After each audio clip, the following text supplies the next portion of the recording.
The Elimination Chamber just detonated on the road to WrestleMania. Rhea Ripley survived the Women's Chamber. AJ Lee shocked the world and captured the Women's Intercontinental Championship. CM Punk walked out still the World Heavyweight Champion.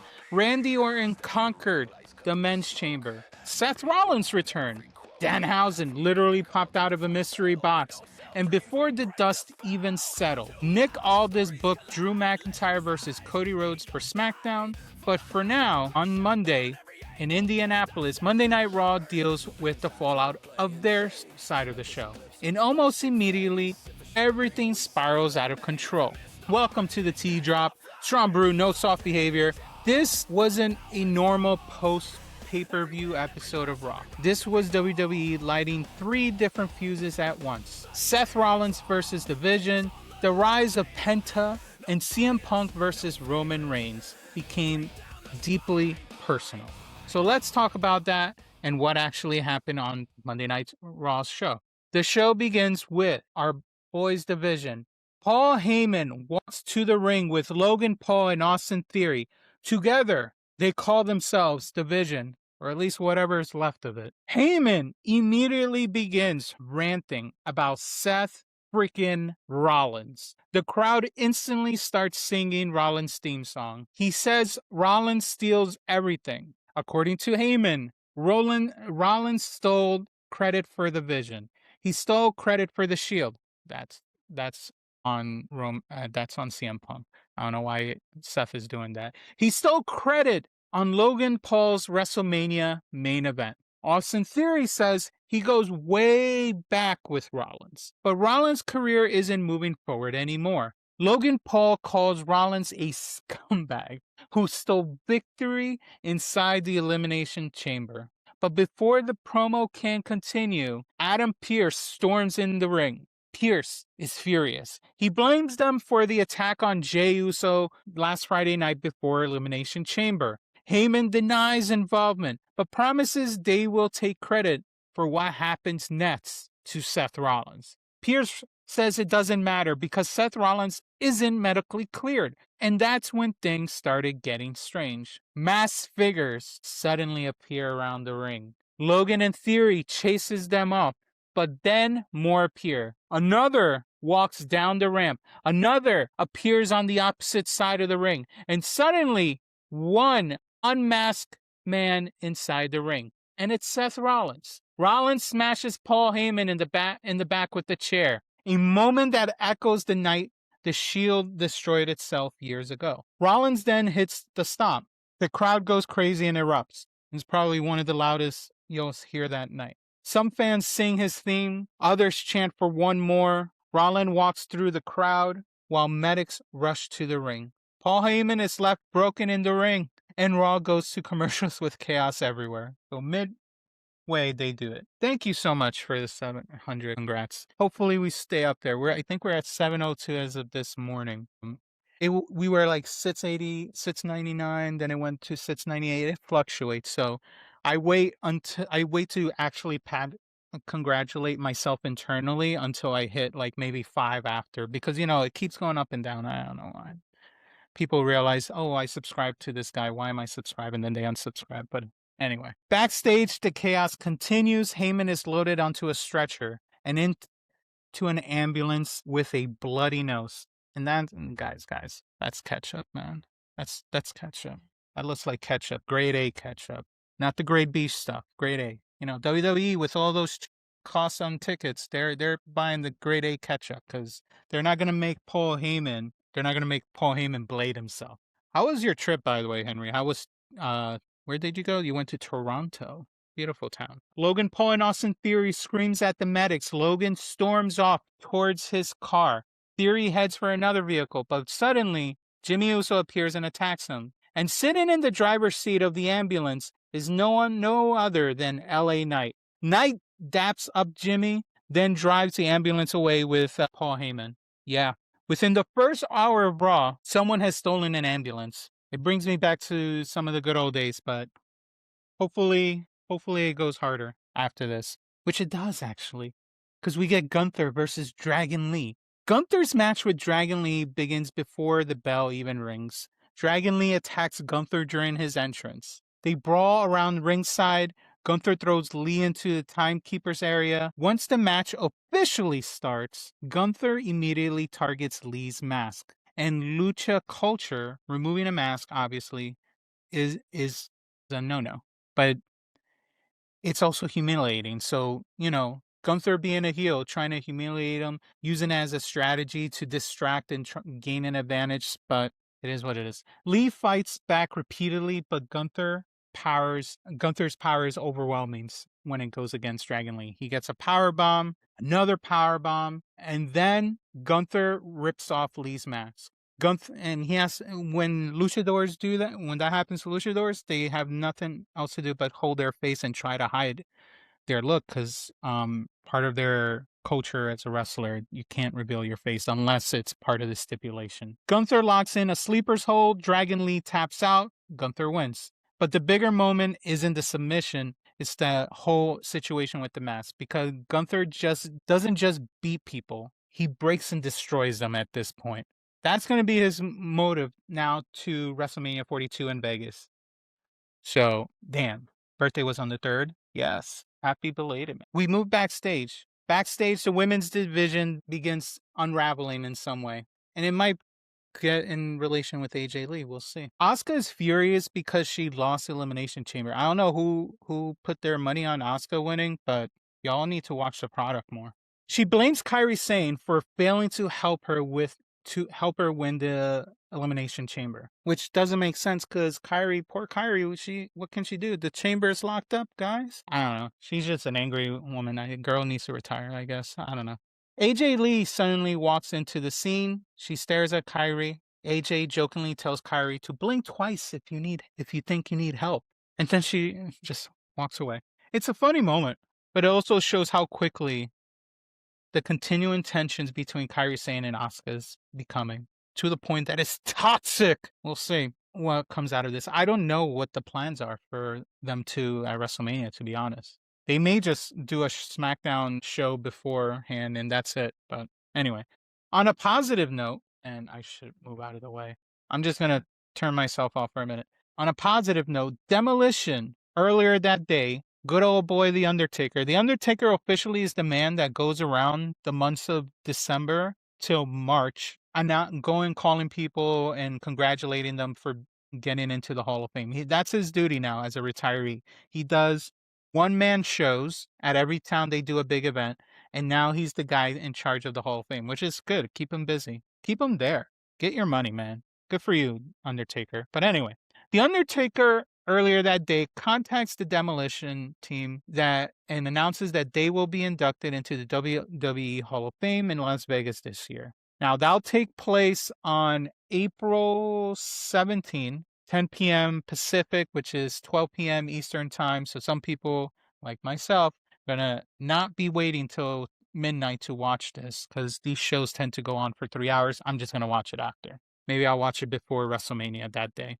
But congrats to them. I've seen them at cons. Very kind people. They're very cool. I mean, they're older now, so how much you gotta keep your energy. But they're cool people. A lot of people that actually enjoyed watching them. They say nothing but positive about this tag team. So I'm glad. They've been a lot of their fans been asking for them to be inducted for years, and why haven't they? So it's a great moment. But anyway, we move on to the next segment. AJ Lee, in AJ Lee fashion, skips to the ring holding the Women's Intercontinental Championship. She says deep down she wondered if she still had it. The fans believed in her, even when others hoped she'd be forgotten. So she defeated Becky Lynch and proved she still belongs in the WWE ring. AJ promised she will be fighting champion because it's been 12 years since she held a title, and she refuses to take this moment for granted. Anyone in the locker room who believes they are championship material can come to prove it. So, open challenge. Good for her. We're getting an open challenge from AJ Lee. I think they're doing a number one contender match this coming Monday, which doesn't make sense. I guess Becky Lynch is not doing a rematch clause. Does that mean Becky Lynch is going to go against the lady ref? That'll be interesting. I'm all down for that. Give me something unexpected. Now, for all the Liv Morgan fans out there, and this is for you guys. We get a Liv Morgan segment as she responds to Stephanie Becker of her decisions from last week when she chose her as her challenger for WrestleMania 42. Liv Morgan responds. Liv says Stephanie Becker doesn't understand struggle. Stephanie got opportunities handed to her. Liv had to claw her way up. This sounds exactly like what Stephanie said to Liv. Well, I don't know why she's rebuttaling it, but whatever.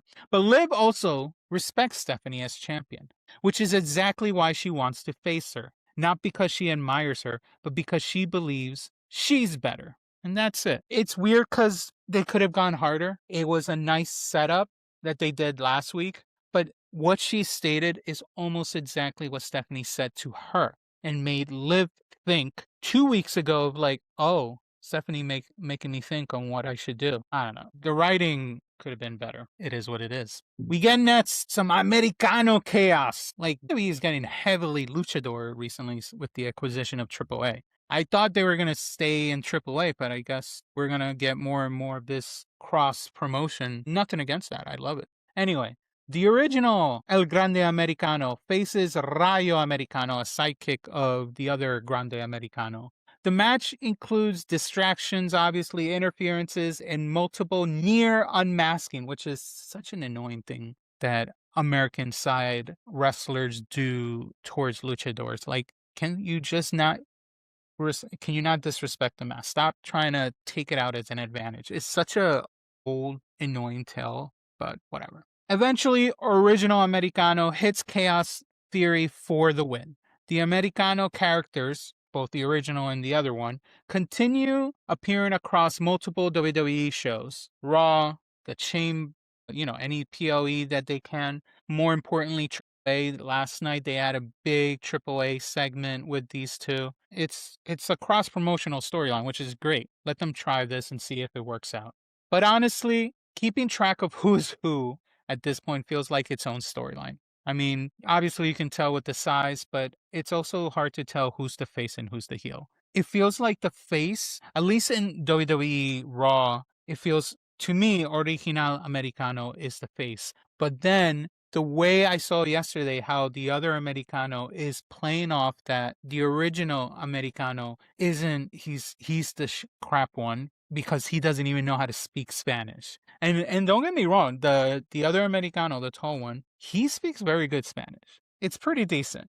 Yeah, Chad Gable is the original Americano. But the Chad Gable original Americano, he doesn't know how to speak English. And they play it off. And in a previous episode, he attacks an interviewer that kept asking him questions in Spanish and he couldn't figure out how to answer them. So it's just weird that in AAA, Chad is the heel, and over here, it doesn't seem like he's the heel. But maybe I'm misreading the Raw. I don't know. But it was a good it was a good show off of the Americanos, and definitely check out AAA. It's free on YouTube. You can either go to the WWE channel or the AAA channel, I believe, and you can watch old shows. They go live every Saturday, usually around 9 or 10 o'clock, depending on what is going on that day. So last night they started around 9:15 after the NXT show ended, and then last week it started after 10 after Elimination Chamber ended. So you have to work around the other shows, but you can always watch it on rewatch. It's good. I enjoy it. It's about an hour long. You can put it on while doing something else. It's just fun entertainment. We get next a little Oba Femi versus Rusev Tease. Rusev interrupts the show overall nets. He challenges Oba Femi. Oba immediately comes to the ring. The two started exchanging punches, but Oba hits a massive chokeslam that sends Rusev out of the ring. This is just a preview to what's to come with this match. Then we get Jimmy Uso versus Austin Theory. They had a fun couple minutes of action, but this match was just to set up a feud and the upcoming feud that I'm assuming for WrestleMania. And it ended okay because then Jey Uso appeared at ringside with his crutches. He started attacking Logan and Theory did the one and done to Theory, and the Usos cleared up the ring. So it seems the Usos are going against the Vision tag team for WrestleMania. It looks like that's where we're headed towards. And if that's the case, that's great. But does that, now we have the question of, Is Seth going to go against Brock Lesnar? Because I don't want it. I actually was hoping for Oba. I was hoping for Oba Femi versus Brock Lesnar. There's also rumors of LA Knight versus Brock Lesnar, which, based on the whole ambulance situation, it looks like that's what we're getting. We're getting probably LA Knight versus Brock Lesnar. Logan, Paul Heyman asked for a favor to go take down LA Knight, and that's the match setup. If that's the case, I'm not excited for it. I really was hoping for Oba and Brock, but maybe we're going to get that for SummerSlam. It's a shame because that could have sold tickets. But I guess they want to let it brew, let the story brew. But okay. Backstage, Adam Pearce meets for the very first time face-to-face talk with Danhausen. Danhausen, funny guy. Danhausen starts with Dan demands or whatever, Demandhausens. Everything. So this is what's going to happen with Danhausen. Danhausen is going to say things, and it's always going to end with Hausen. So Demandhausen, Triple H Hausen, or whatever. It's going to be interesting. But he had Demandhausens for Adam Pearce. He says he needs a blimp. He needs a Hall of Fame induction. He needs a personal assistant, a camera boy, a Triple H pointing photo, among other things. Like, the one like this pointing. Hilarious. Adam Pearce doesn't know how to respond to any of this crap, which is hilarious. I think he got the Triple H pointing picture. That probably was taken at Elimination Chamber, but they revealed it later. Then there's memes out there of him already being inducted to the Hall of Fame. It's hilarious. He's not meant to be a serious wrestler, guys. If that was the case, they would have gotten David Finlay. But instead, David Finlay went to AEW, which we'll talk about that later. But they want a little more, I guess, comedic, something that can go viral on social media. This whole segment is probably on Instagram and on X, TikTok, and it's viral. Think of it that way. You have to think of the strategy when it comes to WWE. What makes it viral for them and allows them to reach further, broader for more of an audience? Danhausen is it. Arrow versus Brock Lesnar? No, I'll go for a beer with Brock Lesnar if he wants, but that's it. I don't even want that, to be honest. I honestly don't want to. I rather, you know what? I rather hang out with Dom. What's going on, Big Rudy? You love Danhausen, right? You say, yeah. So anyway, Adam Pearce sees the Judgment Day walking by, and Pearce immediately brings him forward. He decides to introduce Judgment Day to Danhausen. And then as soon as they started conversing, you see Adam Pearce running off because he didn't want to deal with this. So Danhausen starts talking and he tries to figure out who's who. He's like, yeah, you're Dominic Mysterio, you are, and he can't figure out who JD McDonough is. And JD McDonough already says, oh, I don't like this guy already. And Dom sees that Danhausen was trying to touch his Intercontinental belt. And he says, don't touch that. And he gets mad at him. He says to Danhausen to beat it. So Danhausen does whatever Danhausen has to do at that situation. He curses him. So he curses Dom. Dom turns to the rest of his Judgment Day fellows and start laughing at him. And the way the camera panned out, they turn to the other crew and they're laughing. And then when they turn back to Danhausen, Danhausen's gone like he's freaking Batman. Hilarious. And this becomes an issue later on.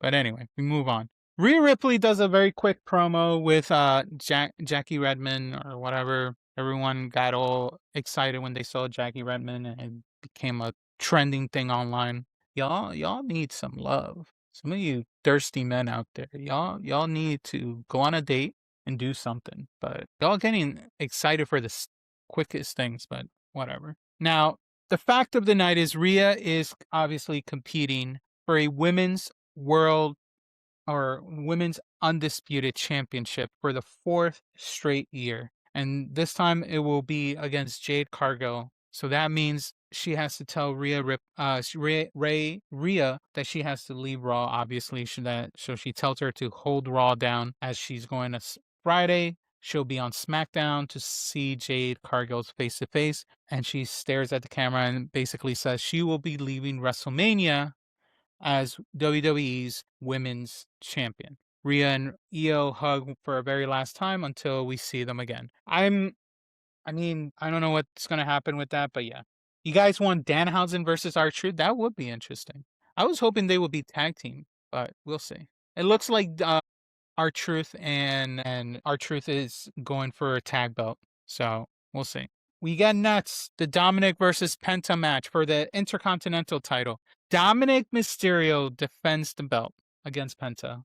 It was finally happening, guys. After weeks, we finally see this match. Dominic slows the pace with his dirty tactics as he usually does. Judgment Day attempts to interfere throughout the match, but Penta keeps fighting back. The match builds towards the final moment. Penta hits with the Mexican Destroyer. 1, 2, 3. Penta wins the Intercontinental Championship and wins his first major belt in the WWE for the first time after almost a little bit over a year of being in the main roster. Dominic was a great heel champion, but it's Penta's time. It's great. I'm very happy for him. Pyro, as always, explodes around the arena when the champion wins, and Penta celebrates. Judgment Day continues to fracture in front of their very own eyes. What happens next for them? Who knows? But I am hoping for the Dominic versus Finn because it seems the only logical way to go. But congrats to him. And by the way, the curse happened. Dominic got cursed, and he lost his belt because of it. He couldn't just let Danhausen touch the belt. He got cursed. Now, how far this Danhausen curse goes, is it just the belt or is it more? We'll have to find out in the weeks to come to see. Maybe he didn't just curse Dom, he cursed the whole Judgment Day. We'll see. The final segment and the second big best thing on Raw this week. Roman Reigns enters the arena. He obviously asks Indianapolis to acknowledge him. The crowd obviously does. But before Roman can continue with his spiel, CM Punk music hits and he starts walking down the ring. The tension between these two is immediate. Roman calls Punk a liar. Punk calls Roman emotional. Roman says Punk is beneath him. Punk says Roman is alone. That's the simplest way to say it. Because you guys, I have to tell you, and I might as well put it in the link when this video gets edited. You guys got to see the promo itself. I'm doing the shorter clip, but basically, Roman goes in detail why he hates him. He hates the fact that when it came time to choose the members of the Shield to come up to the main roster years ago, he picked 2 people, but those 2 people wasn't him. CM Punk picked Dean Ambrose and Seth Rollins. He had Omos, who was in NXT still after that, as the third man. But WWE pushed for Roman Reigns to be there, to be part of that group. And he still resents that after all these years. So there's a lot of disrespect because of that, and it just builds and builds and builds. But then CM Punk goes at him that you haven't gone as far as you could without your cousins. Where are your cousins? Do you have miniature cousins in your pocket or whatever? Where's your wise man? I took your wise man from you. Roman Reigns is without a bloodline. He's just a man standing in the ring. He says a few things. CM Punk gets mad, and he tells him, my goal in basic lamest terms, CM Punk's goal is not only to bury you, Roman, it's to bury you next to your father. And he says it so calmly. And then he leaves. Punk leaves. Roman stands furious. And just like that, WrestleMania just became personal between these two. Now, the promo before was personal enough, but this just got deeper. Now, a lot of people online thought CM Punk went too far. I'm like, chill, guys. You're talking to the guy that literally threw ashes of Paul Bearer to The Undertaker before WrestleMania 29 and stole Paul Bearer's urn from Undertaker before WrestleMania 29 and mocked him. You're also talking about the company that did the weirdest segments that is beyond just saying, I'm going to bury you next to your father. WWE has done much weirder shit. And the fact that some people thought that line was far, it was hard. I agree with you, Ryusuke. That line went too damn hard. But it didn't go far. I'm sure these two agreed that he will say that and he was fine with it. But this is what you got to do to make people say, oh, he said that? I'm watching Raw next week to see what happens next. Because Roman is going to be at Raw next week or this coming Monday. And there's going to be a rebuttal. Now, people jokingly said, oh, they'll bring up Larry, whatever. Yeah, why not? If they do, they better do it very well done. Because if they do it jokingly, it just feels mid. And you lose the momentum. If you're going to bring up Larry, definitely do it in a very specific way. And I'm sure they'll figure it out. I'm not worried.